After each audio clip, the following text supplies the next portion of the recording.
All right, find somewhere where you can attach this band. Now you might need to attach it a few times, and there's a certain way to do it for this exercise.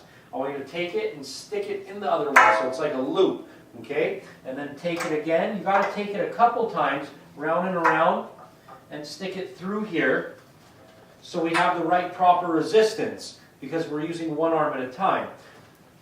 We're going to go on the floor. Let's say we're working your right arm. You put your left leg forward and do a lunge. Beautiful. Grab the weight. You want your arm out nice and straight. Shoulders down, chest up. You're going to bring the band into the center of your chest. So right there. Breathe in on the way down. Blow out on the way in.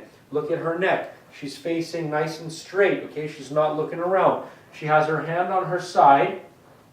The way you know how far you come down, you just want your elbow to line up with your shoulder. Then when you come in as far as you can without bringing your shoulder out of rotation. Very important in this exercise.